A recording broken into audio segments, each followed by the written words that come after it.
heard me say before, it's not just me as a father and my wife as a mother to them, but it's the church as a body raising our children together. And our children's church workers and our kids workers are such an important piece to that.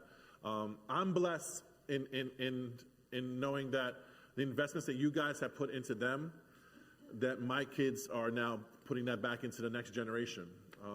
My children, and I'm not saying that in a boastful way. I'm really saying in a blessed way that our oldest are putting back into the young adults and teens, and our two youngest are now serving as helpers to those in children's church and even serving kids live. And it's a cycle we want to continue in the church. And I want to read again from Mark chapter 10. We're going to read from verse 13 to 16. And it says, people were bringing their little children to Jesus for him to place his hands on them. But the disciples rebuked them. When Jesus saw this, he was indignant, and he said to them, let the little children come to me. Do not hinder them, for the kingdom of God belongs to such as these. Truly, I tell you, anyone who will not receive the kingdom of God like a child will never enter. And he took the children in his arms and placed his hands on them and blessed them. I picked Mark chapter 10, the version of this, because this recording of Jesus doing this and the parents bringing their children to Christ is recorded in Matthew chapter 19. It's recorded in Luke chapter 18. But it's this last piece in Mark, which many believe that is actually Mark is taking notes from Peter's experience. This is done through the eyes of Peter, the disciple Peter. And it's this last piece right there in verse 16 where it says, and he took the children in his arms and placed his hands on them and blessed them. Before I move any further, if you're a child, and I'm just going to take a little older because younger, want the parents to take care of them. If you're a child between the age of 5 and up in children's church, so 5 to 11, 5 to 10 from children's church age, come on up. I want you guys to sit right here in the front if you don't mind, and parents, if you're okay with that. So sit right here in front of me. 5 to 10, what is it? We go to 5 to 11? Right here, so right here. 5 to 12. We got some of the preteens.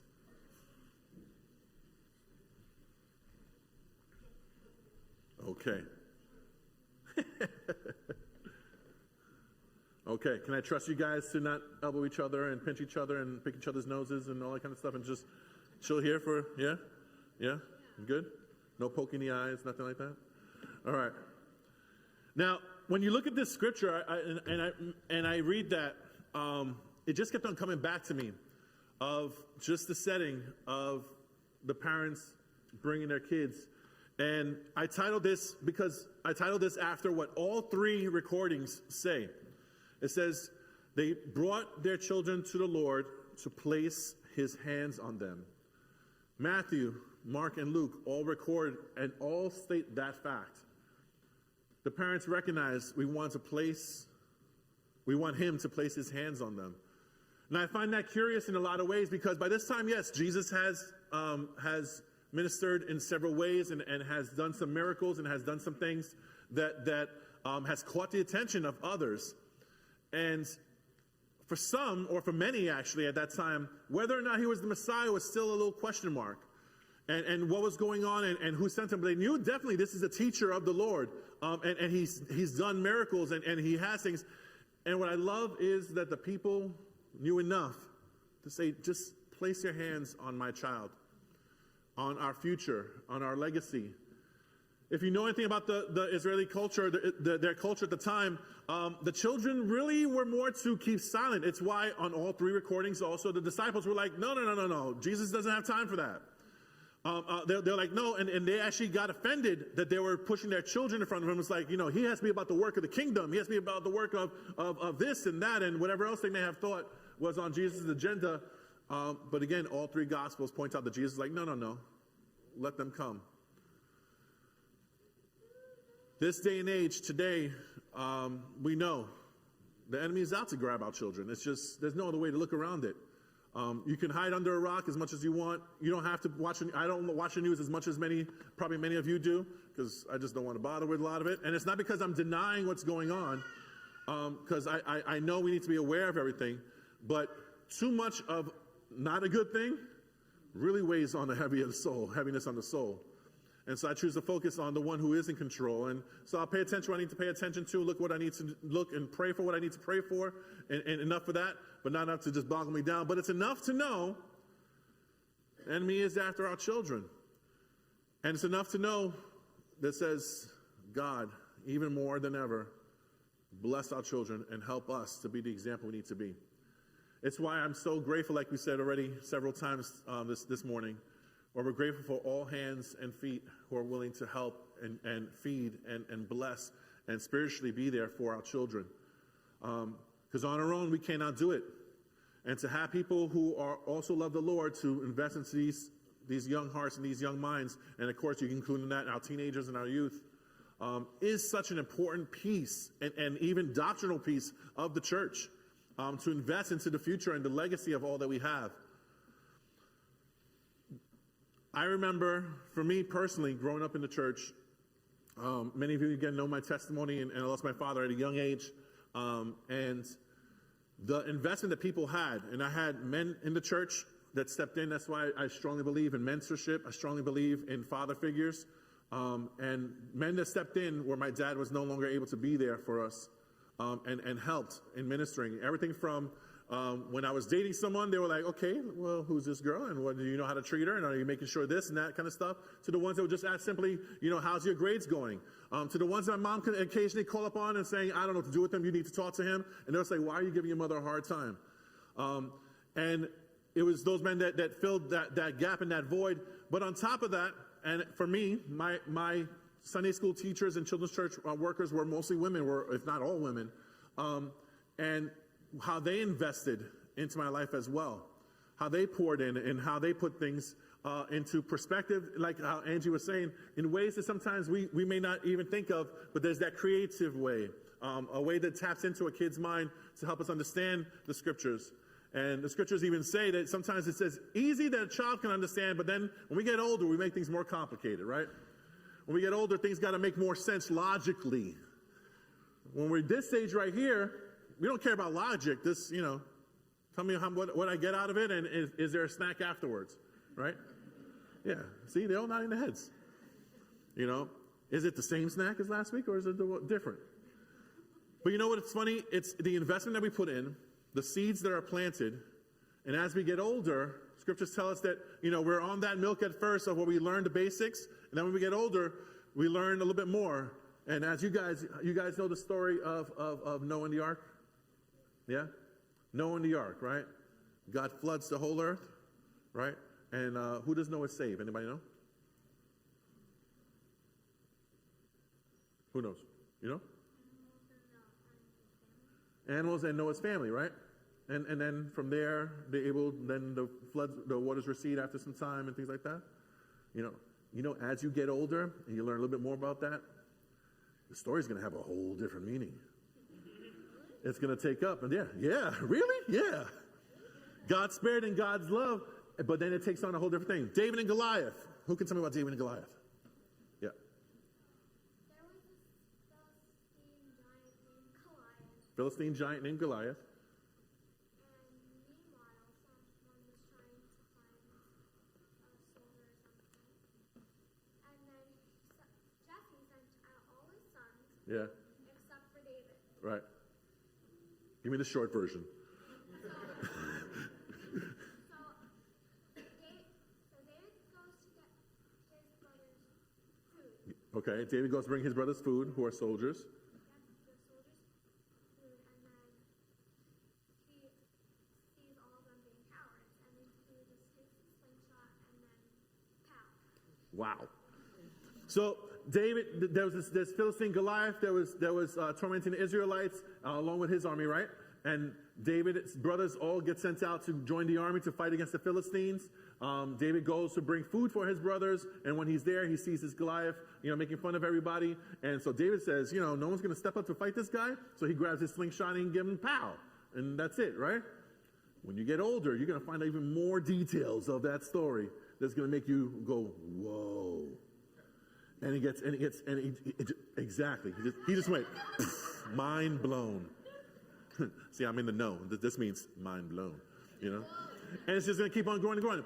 And what we learn, and those of us in this room, the adults in this room, we know how we learn these recordings, we learn these situations as a child. And when we get older, we look at these same situations, and the God speaks to us, yeah? The word is living. It's the living word that speaks to us and shows us, man, about maybe, do I act like a coward sometimes? Or does God want me to stand up and be stronger? You know, excuse me. The strength that God gives us and how he expects us to keep on moving forward in all things and to hold on to his word. And these stories or these recordings that we learn from a young age continue to just grow and grow and grow and increase our knowledge and our truth of who God is and how he loves us. That's the amazing thing of Sunday school, children's church, and learning the word and being here in our services. So I remember these teachers putting into my life when I was your guys' age and speaking to our hearts and our situations. There was one time, I'm going to make a confession in front of you guys, okay? Forget everybody else is in the room, okay? There was one time, I was in about third grade or so, third or fourth grade, and this one kid that went to my church, that was also my school, he got on my nerves as a kid. I'll say that. And he called me a name that I did not like, which I won't repeat because it's still a bad word to call somebody. And he called me a name. And when he did it, when we got to church on one Sunday, he said something, and he said to other people what happened in school that week, and it got me angry. And I don't condone this, and we do not expect this. But I got in his face, and I shoved him, and I threw him on the floor. Was that the right thing to do? No, that was not the right thing to do. But then you know what happened? My children's church teacher, she came, she pulled me to the side. She goes, "What's wrong?" And after I told her what had happened, what he had done, it's not fair, it's not right, blah, blah, blah. And I did everything or whatever. She says, "Who are you?" And I said, "Sam." She goes, "Who are you?" I said, "Sam." I said, "What, you forgot?" And she's like, "No." She goes, "Are you what he says you are, or are you what God says you are?" And I was like, I know where you're going with this, but still, doesn't mean that I like what he's saying. And I said, "I'm who God says I am." He goes, "And who does God say you are? What have we been studying in children's church? What have you learned in Sunday school?" And she brought all those things back. Now, I was still angry, and I didn't like that kid. And I had to work on that. But I wasn't going to let what that kid told me overpower who I know God told me I was. And all through a teacher that helped me remember who God is.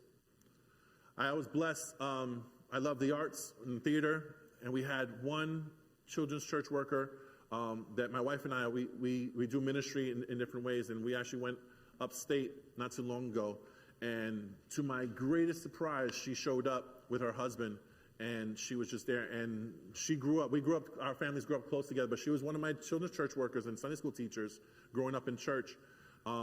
And I remember when I was in fifth grade, and we were doing the school play of Oliver Twist. And I got to play Oliver. And I sang the song, "Where is Love?" I rocked it. It was really cool.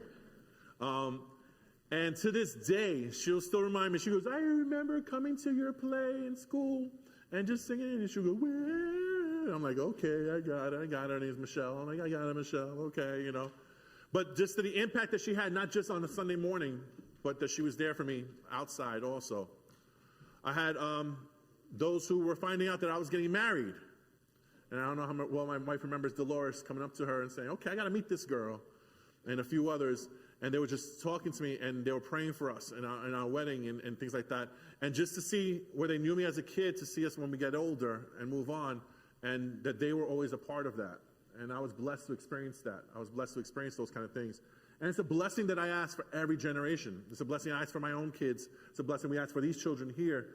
That when you trust us, and that's what it is, when you trust us for that simple hour on a Sunday morning, for that hour and a half on a Wednesday night, and everything else in between, with these precious souls, it is an amazing piece. And that's why I think that our teachers and our helpers should definitely, would just spend some time and change up a Sunday to say thank you so much. Because we're not just investing in kids, and like Angie said, we're not just babysitting.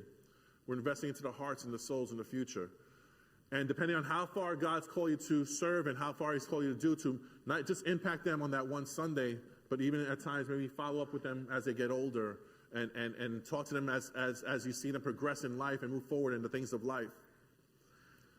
So going back to the scripture,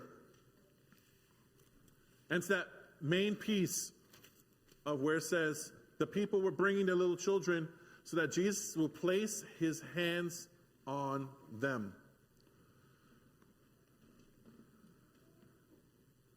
Do you guys know that no matter how cool you may be, it's hard being a parent? You guys know that? Half of you? The other half, like, I don't know. As long as I get what I want. Is it easy being a parent, adults? No? Yeah? No. Because it's a scary thing. Pastor Dominic shared just a couple with his son Gabe. He's like, how you doing? And he's like, whew. And just like, he's nervous now. And so my wife and I have a joke, and because, we're right here, and in September, that first day of school, I think mostly me, more than her, we play a game, who's the first-time parent? Like dropping off their kid to preschool. And it's the funniest things, and those of you who are teachers here know what I'm talking about, because you can tell that parent that lingers and stays in the parking lot the whole day. Just in case they cry, I can come running in. Well, you're not allowed in the building. Once you let them in, you're not allowed in the building, so you can't come running in. But if they call, then I'm right here. You can tell that parent that's taking 10,000 pictures. We felt so bad. We're horrible parents. We're like, okay, bye, see ya. And they left. And then everybody's like, take a picture. Where's the teacher? We're going to take a picture. You got a new friend? Let's take a picture. And then I was like, first time parent. Get to the third, fourth kid, they're like, all right, take care. All right, we're used to this. All right, picture, okay. And then we walk away. And you can tell which ones, we've seen parents walk away while they're leaving the kid. Is he okay? Like, yeah, they're okay. Are you okay? It's like, you can tell. There's just that strong emotion. And so we just have fun with that. And being a parent can be a hard thing. When God formed the church, and he called the disciples to form the church and the works that came after that, it was to build each other up, to be there for one another. In a lot of cases, and I'm excited because near the end of August throughout September, we're going to be learning about the different churches in the Bible. Philippi, Ephesus, Galatia, we're going to be learning about those churches. But when those churches were formed, it was to help uplift the brotherhood, the brethren, the fellowship. It was there to uplift the church and understand what it meant. And for a lot of them, it was a big cultural change from where they experienced life before salvation to now life in salvation. And one of the biggest things, if you know the scriptures, they talk about raising the children in the ways of the Lord and bringing them up and honoring the parents and how the parents are supposed to be the examples for the children. And the list goes on and on and on and on. Being a parent can be very hard. But I stand in front of you saying right here, admitting it humbly, I'm grateful for the church and all hands that play a strong part in the raising of our children. We have our natural family that play a part, and then we have our spiritual family, our church family, that is such an important key in raising them up. Because when I can't, hopefully there's other hands that can step in and say, you can. And it's just an amazing piece. And I'm going to say it at least about 3 more times. To every helper and every teacher that works with our children, thank you, upon thank you, upon thank you, upon thank you.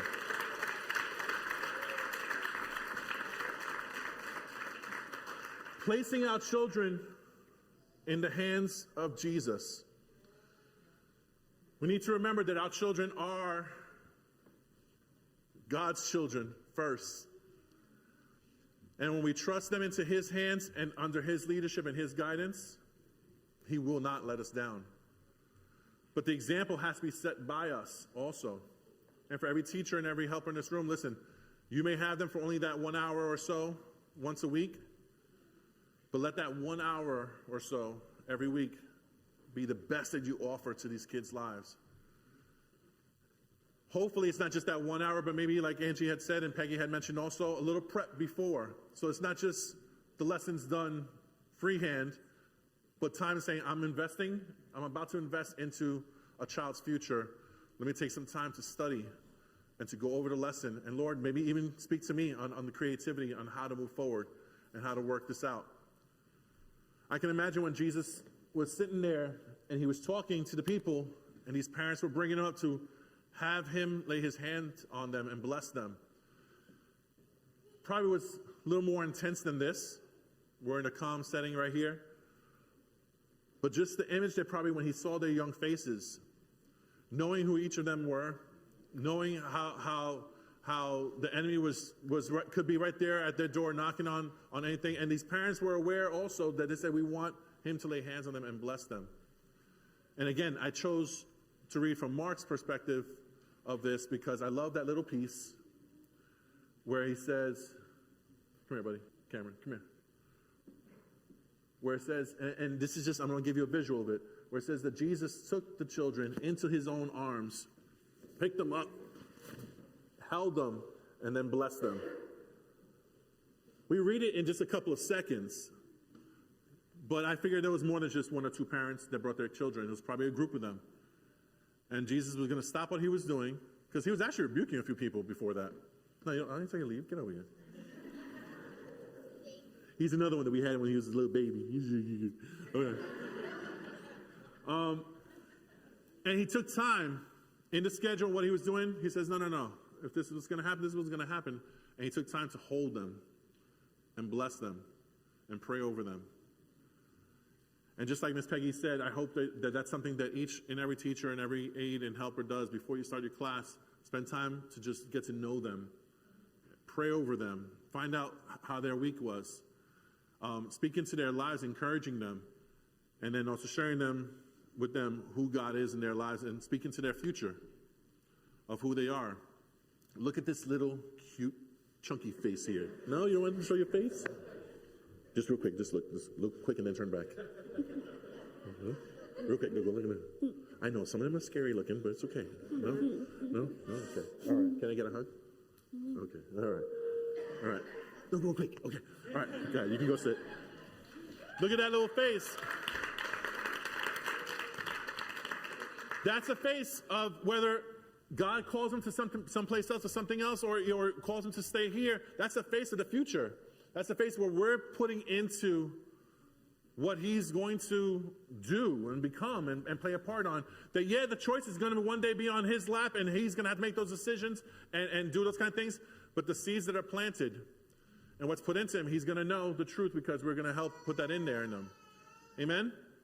I can't control what my children one day choose to do, but I can help them and know and guide them. And we're going to get into that, like I said, when we get into the churches a little bit more. And guide them and on when you are facing circumstances, situation, when you have those decisions to make, know that there is a God, number one, and that he loves you, number two, that he cares for you, and he's watching over you, and everything else that you've learned from in between. But the cool thing that I and many of us in this room have the honor of saying, it's not just what me and your mom have taught you, but what Miss Cowan and Miss Burkett and the list goes on and on have taught you. Of all those who have invested into you, of all those who've moved on, maybe passed away, moved somewhere else, but they put into those things, know what they've taught you and the examples they set before you. Amen? And you guys can go back to your seats. Thank you very much.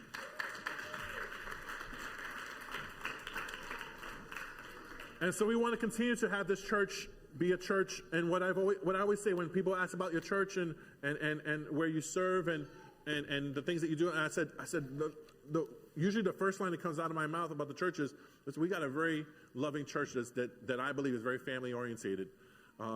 We try, again, like I said with Angie right here, we may not get everything right all the time, but we're trying to figure out what works for our culture, what works for our style of church, to be a blessing and to move forward and to even have an impact in our community and in our homes. And one of the coolest things that we are looking forward to is that, yes, I know some of your teachers are made aware of it, that we are looking to add a new curriculum. And with this new curriculum, it's going to be something where it's going to be pretty cool, but it's not different. Those of you who are teachers, don't freak out. It's no different than what you've already been doing. If anything, I think it may wind up being a little bit easier, and we'll be having you guys get more information about that soon. But the cool thing is, for you parents who have kids in children's church, what this curriculum is going to offer. It's going to offer where when the lessons are taught on a Sunday morning, you guys get to do follow-ups during the week to have those personal family devotions. It's going to have it on your phones for an app that you sign up, boom, and we'll give you guys all information. We'll give you guys that information in the next few weeks because the curriculum will start in September. But it's another way of what we're trying to do, just so that what they learn in that 1 hour doesn't just now get stuck to that 1 hour. You can, at home, carry that lesson from that 1 hour and spread it out throughout the week through a devotion that you guys are going to have in your hands. So if they learned about Noah and the ark, or if they learned about Daniel and the lion's den, or whatever the lesson was that Sunday, you can do a follow-up lesson on your phone, and whether nightly or however you guys would do it, can do that. And we're going to let you guys know more about that soon. And it's just an amazing program and an amazing piece that is just something that we believe in investing into these children and moving forward in what we're going to do. And I would like all our children's church helpers and workers and Kids Live workers to just stand up, please. Children's church helpers and teachers and Kids Live helpers, please stand. There are a handful that are not here. Miss Reese is not here, and she just texted me this morning. She goes, "I'm so sorry. Family just popped up out of nowhere. Unexpected family popped up this morning. We didn't know they were showing up, so I know we were going to be here. So Miss Reese is not here. Nick Del Judas is not here. He's with his family, and I think there's a few others. We'll find out who are not here right now. But where's Maria? Oh, she's not feeling well? Okay, my daughter Maria is definitely one of the helpers for both Kids Live and Children's Church. Let's give our workers and helpers a round of applause.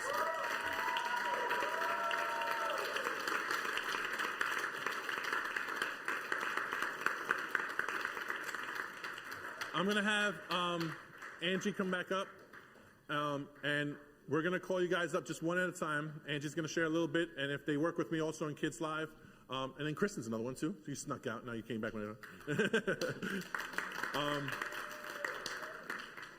She's going to share a little bit. We're going to be brief. Yes. Yeah. and then we'll go from there, and then I'll tell you guys where we're going to move next. I'm going to mention the Kids Live workers. Let me give you this.